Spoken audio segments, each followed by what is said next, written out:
Hi, this is Danielle Bassoni again from Veggin Out and About.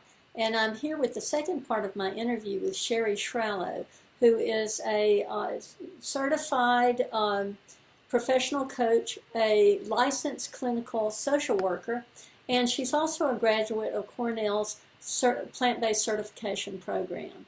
Welcome, Sherry. Hi, Danielle. Hi, how are you? I'm good. How are you? I'm very well. Good. I want to go back to our discussion that we were having and talk to you a little bit about what you're doing now. I understand that you have a Heart Healthy Meetup group that you're working with. I do. Tell me about that. I started it about 2 years ago because I have been teaching a course called How to Heart Attack Proof Yourself with a whole foods, no oil, plant-based diet. And I thought that the class was great, and I have, great students coming in, but transitioning to a plant-based diet is not a one-time thing. It's a process, and so I wanted to offer something that my students could come to afterwards to learn how to cook this way and have a community that they can belong to, and so that's why I created the cooking class. So we meet once a month in my home, and we have a theme each month. And I think we've met, oh my gosh, maybe 20 sometimes already. We've done everything from Italian cooking, Chinese, Mediterranean, comfort foods, just a whole host of foods. So we have a great time. We limit it to 16 people because my house can't hold all 200 members of the meetup group that belong to the group. And we just have a blast. We have stations where everybody has to be working. You have to work for your supper when you come to these classes, and we do. And I think people have built up their own repertoire of plant-based dishes that they take home and they share with their family and friends. So it's a way for them to sort of pay it forward as well. That's great, and I understand you have a gourmet kitchen that I'm absolutely envious of. I do have a nice sized kitchen, and I'll tell you, when we came back to Chicago after leaving Houston, that was the only thing I cared about in a house, is that we have a large kitchen so that I could teach some classes, because it was very important to me. I would love to have that too. I would have to tear my house down and start over to have the room to put a decent kitchen in. Yeah. But that has been my dream forever, but I don't see it's happening for me. So you also are writing a book. Tell me about that. I am, and it's a very slow process, and I'm not putting pressure on myself right now to hurry up with it. I'm sort of letting it unfold as it should. I decided that I wanted people not just to know about what happened to me and how I've been able to change my life to prevent and reverse heart disease in it, but to take a look at sort of the institutions that exist currently and how they are advising people about the treatment of heart disease. So when I say the institutions, I'm looking at the institutions of medical providers, physicians, and nutritionists, and then the larger institutions that have been set up, like the American Heart Association. And what I found on my journey that has been of concern to me is that the American public is not getting all of the information about the best way to prevent and reverse this disease. I shared in my last interview that my own cardiologist, the first person that I went to, knew nothing about Dr. Esselstyn's work or about the foods that I could be transitioning to so that this doesn't happen to me again. And I think that we have a right as patients to know this. I'm not saying that every person will embrace the whole foods, oil-free, plant-based lifestyle, but at least give us the option to know what works. And we know through the studies that have been done from Dean Ornish out in California and Caldwell Esselstyn at the Cleveland Clinic that the success rate for those who really stick to this way of living is phenomenal. There is no other procedure or medication or diet that will give you the results. For example, Dr. Caldwell Esselstyn did a recent study, I think it was in 2014, that was just published in the Journal of Family Practice. I believe that's what it was called. And in this study, he had something like 198 participants who stuck to his diet for almost 4 years. And after 4 years, only 2.2% of those people had a further cardiac event. Now, if you compare this with the Mediterranean diet and the study that was done in France in the 1990s, which was the Lyon Diet Heart Study, in that study, those participants who stuck to the Mediterranean diet that included things like olive oil, fish, a little bit of chicken, eggs, more healthy than the standard American diet for sure, but not a whole foods, oil-free, plant-based diet. And in that group of 300 participants who stuck to that Mediterranean diet, after 4 years, 25% of them had a further cardiac event or had died. And see, to me, that's just not good enough, and it's not acceptable when we know the science tells us that we can do so much more, not to slow the progression of the disease, but to actually prevent and reverse it. So that's what motivates me to keep teaching and to keep teaching people how to cook this way, because I never want another person to have to go through what I went through, which was totally unnecessary. Had I known, it wouldn't have happened to me. Mm-hmm. That's right. And you can't beat an almost 98% success rate. Right. That never happens in anything. Do you get a result that's that powerful and that cut and dry? Esselstyn is just a marvel. Yes. And you can reverse all sorts of diseases. You can reverse diabetes. You can reverse. You can almost entirely eliminate the symptoms of MS. Right. You can reverse kidney disease, as they've shown with the rice diet. And this information has been around for a very long time, over 30 years, and people are just waking up to it. And the reason is money. It doesn't. It costs a lot less money to buy broccoli than it does a handful of pills. It sure does. It sure does. So, as I write my book, I feel that I'm having the opportunity to not only talk about the problems, but to offer solutions as well, because I think it's not good enough just to gripe about something. Mm-hmm. We have to do something. And I think that my goal is to have people all over the United States have groups like I do, or to do something in their own communities to help people with this transition. We all aren't going to be famous, and we're not all going to be known throughout the country, but it doesn't matter. What we do in our communities is what really matters. And we can make a difference. I'm sorry. I say, and we can really make a difference. I saw something come across my Facebook page yesterday that I thought was really good, that if every vegan were to try to get one person a year to become plant-based, and by plant-based I mean whole foods plant-based, right, you can have a very unhealthy vegan diet. Sure can. Because Coca-Cola and French fries are technically vegan, but you will not thrive on that type of a diet. And I think it's a very good idea if we just reach out and just plant the idea in someone's head that there's a better way than holding on to a bag full of pills. Absolutely. I went to a doctor one time, and every single person in that clinic had a big Ziploc bag full of pills. Right. And I thought, oh my goodness. And I remember when I had 4 pill boxes, and I had pills in them to take several different times a day. And now I take nothing but a vitamin B12 tablet. Me too. Yeah. Pretty much, yes. Yeah, yes. we were not born to live on pills. Right. And why we accept that is crazy.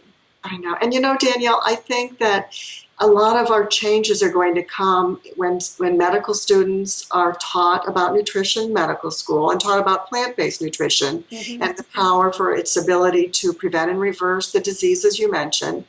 And I think also that when physicians start to receive training on this, and it's happening, mm-hmm. there are many continuing education courses now that will start to teach doctors about this, and they're filling up, which is encouraging. But there's a lot of doctors to educate. And again, I think, doctors are rewarded for giving out prescriptions and for doing procedures, and they get paid when people are sick. You know, they keep us sort of sick enough to come back. So the whole way doctors practice medicine hopefully is going to shift over time from sick care to more well care. But they're going to have to be reimbursed for that. I mean, they went through a lot of years of training, and I feel for them. You know, they were taught one way, and now here we're coming at them and saying, but there's a different way and a better way. And I do feel that they should be financially rewarded for getting people to change their diet and eat this way. And if they can hold classes and give continued support through their practice, then let's pay them for that. They deserve. And I do see that happening. Kaiser Permanente, with Yes. 17,000 doctors on their payroll, are directing their doctors, all of their doctors, to prescribe a plant-based diet. I know. And the exciting thing about that is they're paid to keep people well, not to. I know. So it makes sense to them that, okay, if it prevents heart disease, if it reverses heart disease, if it reverses diabetes, if it gets rid of obesity, if it helps with all of these autoimmune diseases like rheumatoid arthritis and MS, you know, why in the world wouldn't you do it? I know. So they have such a wonderful model, don't they? And I'm just hoping that it will spread quickly to other hospital systems and that they will start to have physicians prescribing this as well. That would be a wonderful start. But it's not just the prescribing, though, is it, Danielle? You have to give people a community and support afterwards. You can't hand somebody a piece of paper and say, here's how you transition to a plant-based diet. You know, I did it on my own, and it took a lot of effort and work on my part. But I don't know if everybody would do what I did. So we've got to be there for people. We've got to help them. And I think that's why I think every community has to have a group like mine where you can come and eat together, talk about what's happening with the research, inform people. Education is it. It's powerful. Once we know what the science is telling us, then we can make better choices for ourselves. It really encourages us to do so, I think. Yeah, I was giving a talk in Boone, North Carolina at their wellness center, and I had a discussion with the woman who directed this brain injury group that I talked to, and she said that the doctors there are prescribing plant-based diets now, and she said, but there's a disconnect between the prescription and teaching people how to do that. And so she's trying to start a wellness class within the center so that people can come and take classes and learn how to create plant-based meals that are simple and delicious. And I think one of the problems is that people don't get how really delicious it is. Right. They've got to taste it, don't they? Yeah. Yeah. When I teach my classes on how to heart attack proof yourself, the second part of the class is a huge buffet of food that I prepare, that we all sit down and have this beautiful meal together. And I think my success rate in those classes is well above 50%, that those people start transitioning. That's pretty good. And then they come to my cooking classes and they're ready to roll. So, well, you're doing really wonderful work. When do you expect to have your book available? Do you have any idea? you know, I'm not sure. As I said, I'm not hurrying. I'm really trying to be thoughtful and going over things and over things. So, you know, I would say within maybe the next year, hopefully. It takes much longer than you think it will. It does take a long time. I've been at it for a few months now, and I've got the core of the book is there, but every time you go through it, you're tweaking it, and I'm adding a chapter. My yoga teacher and meditation teacher and dear friend is going to write a chapter about how yoga and meditation is so critical and such a great part of the whole foods lifestyle. Because it's not just feeding our minds, but it's soothing our souls and being good to the planet. And she's going to talk about all those things in her chapter. So it's expanding as I go along. And I think Dr. Ornish, is a real believer in meditation and yoga because of it calms the mind, it lowers blood pressure, and it would be very beneficial in addition to a whole foods plant-based diet. They go hand in hand, and I want to make that connection. It's not just what we put in our body, but it's how we think in our minds and our spirit. Before we go, let me ask you to clarify for people who may not be familiar with a whole foods plant-based diet, just exactly what that means. Sure. So for me, it means shopping on the perimeter of the grocery store. It means eating things that come from the ground, come from the earth, that are whole, fruits and vegetables, whole grains and legumes, things like that. Beans are an integral part of our diet. Everything that's natural, that you don't have a label to read, or if you do look at a label, it's what it is. It's nothing added. I always say if you can't pronounce it, put it back on the shelf. That's right. That's right. Yes. And what is your take on organic food? Well, I'm a big proponent of it because I worry about what's being put on conventional produce, the pesticides and the herbicides, and in putting those into my body. So whenever possible, I buy organic. And people say, but it's so expensive. But I say, but beans aren't expensive. And so it all balances out. So you pay a little more for your produce, but I think our bodies are worth that we're putting clean things into it. And also, it's a whole lot less expensive than having heart surgery or having intestinal surgery, because you're eating something that they have genetically modified corn, and it's designed to make the intestines, I guess, I'm sure there's another word for it, in insects explode. And what they've discovered is it's doing the same thing to our intestines, causing leaky gut syndrome and cancers and that sort of thing. And, why even go there? Exactly. You mentioned the costs too. You know how much my surgery and hospital stay was? Over $1 million. I hope you had good insurance. Thankfully, we did have good insurance, but we could not believe how expensive this is. And this is happening not just to me. I mean, this is big business. Mm-hmm. It is big business. It's big business for hospitals and doctors. For those of you who don't know, I also had catastrophic health issues, and my hospital bills were through the roof. And I couldn't quote what they are right now. It's been quite a few years since I've looked at them. But fortunately, I had very good health insurance, and it could have easily bankrupted us. Yes. And I have to mention, Danielle, I just finished reading your book, Time for Change, and I couldn't put it down. I read it in a day. It was phenomenal. I highly recommend it for anybody who's starting on this journey, because you nailed it. You hit every area: how to shop, how to make some nice, easy dishes, and the science. You covered everything, as well as reading about your story, which had me in tears. You were right. It was a hard one to read, but very necessary to understand that we have such power to take good care of ourselves. So thank you so much for writing your book. And I've already passed it on to my friend today, and we'll keep it moving around so we can keep talking about it. Oh, good. I appreciate that. You're and welcome. For those who don't know, the name of the book is Time for Change: Whole Foods for Whole Health. Yes. And it really is a primer on how and why you should consider a plant-based diet, and certainly how to go about doing it, what equipment you need, what you don't need, what's a waste of your time, and how to make several meals from one recipe.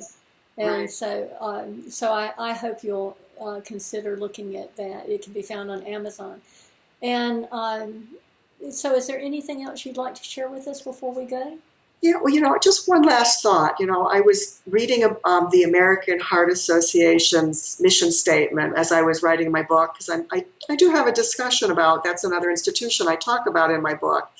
And again, when I read it, I wanted to weep, because what they were saying was that by the year 2030, they'd like to reduce the rates of heart disease in the United States by 20%. Oh my goodness. And I'm thinking, oh my goodness. And then I looked at what they recommended that people with heart disease eat. And it was dairy products, low-fat dairy products, and chicken and fish. And again, I wanted to cry, because this is an organization that reaches a lot of people, and that people listen to them. Mm-hmm. And again, let's talk about what the science is really telling us is most effective in preventing and reversing heart disease. And it's not this Mediterranean diet.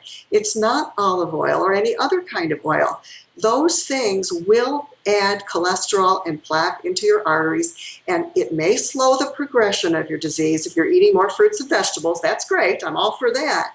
But adding those animal products into your arteries is going to add plaque, which will lead to heart disease. 36% of Americans have it. Don't be in that number. Do something proactive to not be part of that group. It's not a club you want to join. That's a very good way to end this. Sherry, it has been a pleasure. I'm looking forward to your book. And by the way, the name of Sherry's book is called Staying Alive. And I love that title because it immediately brings to mind John Travolta and the song Staying Alive. But it refers to what she went through to stay alive, and also what being alive is. If you're going to be in poor health, why bother? And so I'm really excited about that title. I'm actually a bit jealous that I didn't think of it myself. I like yours too. Thank you. So we look forward to having you back when the book is ready for publication, and we may have you back in the interim to talk about some of the things you're doing with your group. Okay, sounds good. Thank you so much, Danielle. Thank you, and have a very happy New Year. If I don't talk to you before then, which is only in a couple of days, this will be published after the New Year. But I wanted to say that anyway. Thank you, and same to you, Danielle. Okay, bye-bye. Bye-bye.